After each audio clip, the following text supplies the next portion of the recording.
All right, here we go. Here we go. Um, yo, I want to say happy Saturday to everybody out there. Make sure you tune into my channel every time I drop a video. I'm going to be giving my recap of the Tyson Fury and Alexander Usyk rematch that happened recently, and give you my scorecard, my thoughts. But before I get into it, make sure you like, subscribe, and make sure you tune into the channel, like I said. But without further ado, let me talk about the fight here because I didn't see the fight live, and Christmas and everything kind of made the week busy. And I finally got a chance to sit down and go through all 12 rounds. And here's my scorecard. So, first round, I thought Tyson Fury and Usyk were having a feel out round, trying to establish distance, pace, timing, all these different things. It was clear that Usyk was going to work to the body, work that jab to the body. I thought it was a close round. It was a swing round, but I gave the edge to Fury with the body work, particularly when they tied up the one time and Fury had his arm up and he was able to throw his right hook to the body. I thought that was the most effective punch in the round that didn't really have a lot of fireworks. So I gave that to Fury. Round two, I thought it was clearly Alexander Usyk.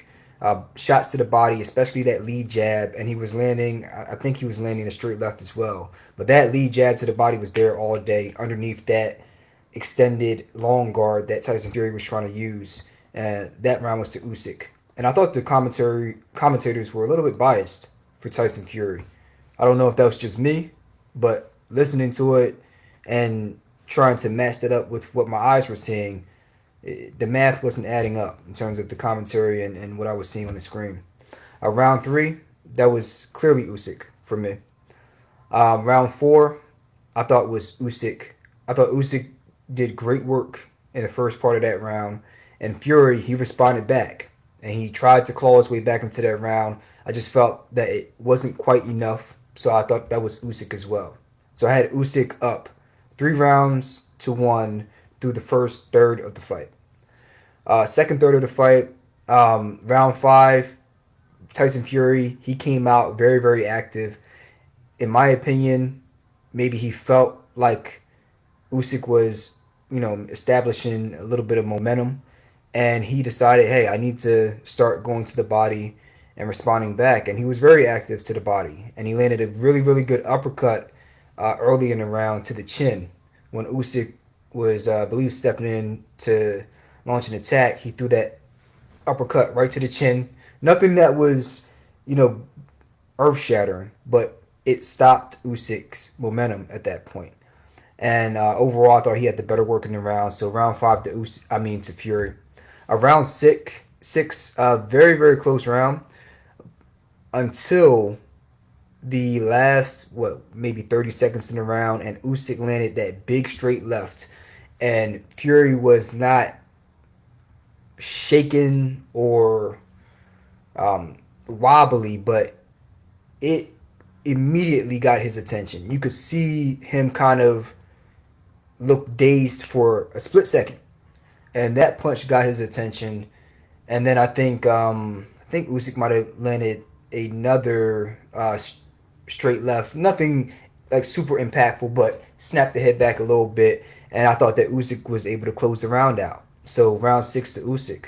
Round seven, clearly Alexander Usyk.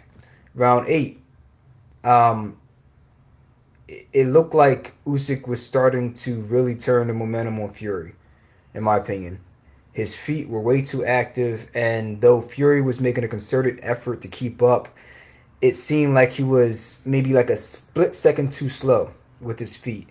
And although he didn't get like absolutely trounced in that round, um, it was clear he was having trouble keeping up, and he was taking a few more shots than he anticipated. So round eight was to Usyk. Um, round nine, Fury came back out and made a few adjustments.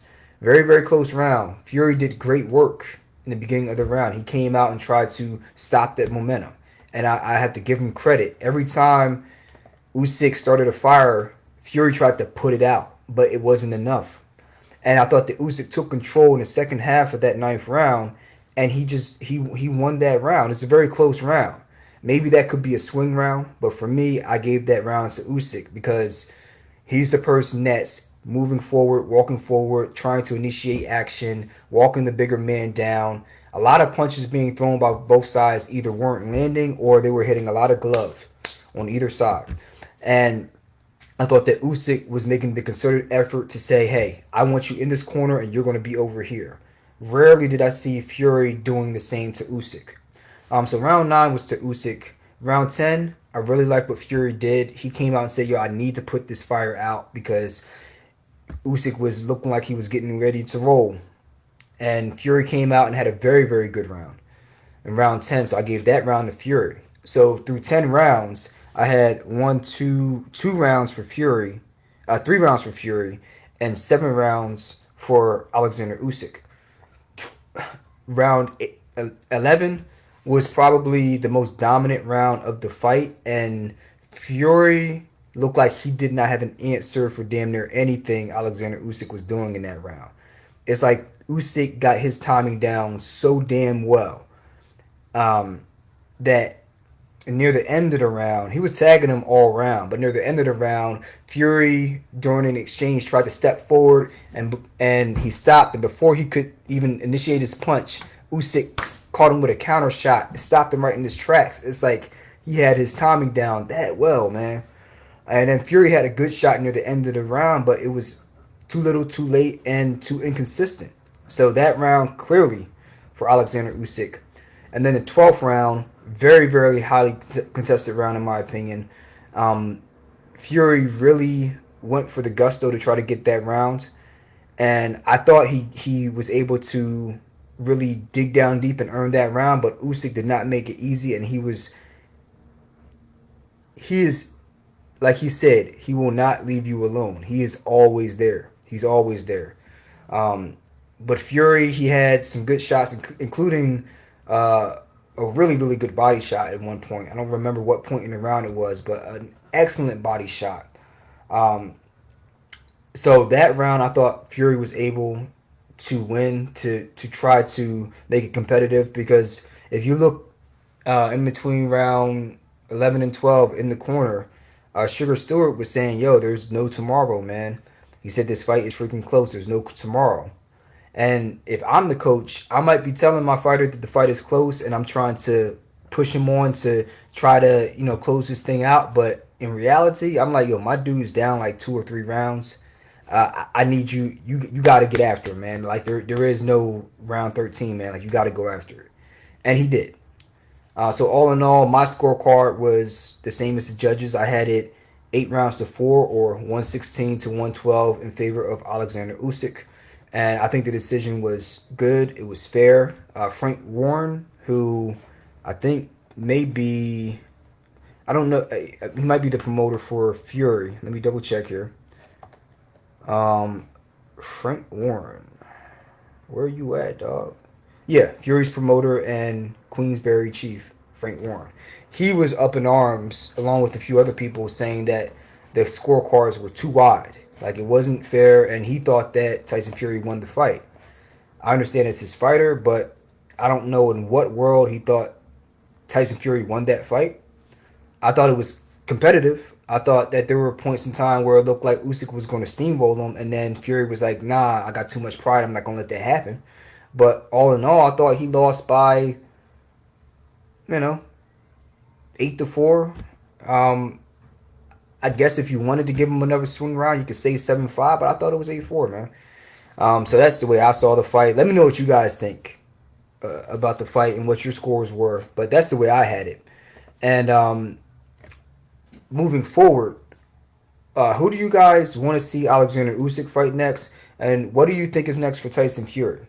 Because you have Eddie Hearns over here saying that he would like to see Anthony Joshua get a fight with Tyson Fury. This is the fight that a lot of people wanted, and now Tyson Fury, he lost, but he didn't get like whitewashed. I definitely thought that Usyk was the more technically sound fighter, and he won the fight convincingly compared to the last fight.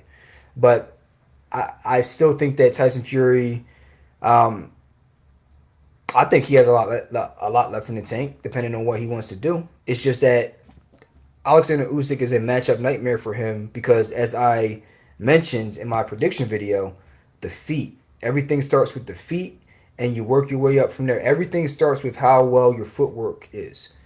And Tyson Fury, he was a lot more active, and I appealed to him to be more active with his feet, and he was. But like I said in the video, it's one thing to know what you need to do, and there's another thing to actually be able to execute on that. And as much as he tried, and he really did his damnedest not to get outflanked, not to let Oleksandr Usyk get outside of his left foot.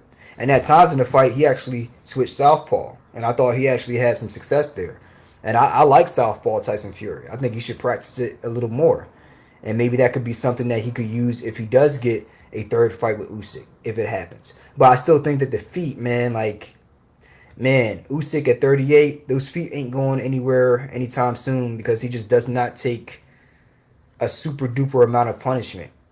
And he took more shots in that first fight than he did in this fight. This fight, he was moving around, he looked fresh, and he got caught a few times, but it was so infrequent that even if Usyk was hurt, which I don't think he was, Fury could never follow up on it. So, that being said, is Joshua going to get a fight against the Gypsy King? And is Daniel Dubois going to get his just due and get an opportunity to fight Alexander Usyk to get his world titles? Because Daniel Dubois, he just stopped Anthony Joshua. I mean, he made a case for fighter of the year with that fight, with that knockout. And he already had the fight with Usyk, and like I said before, controversial. Some people thought that the body shot was low. Some people thought it was clean. I thought it was borderline. Um, but he fought well enough that I would want to see them run it back, and he certainly earned the right to. So that's the fight I want to see next. I want to see Usyk and Daniel Dubois.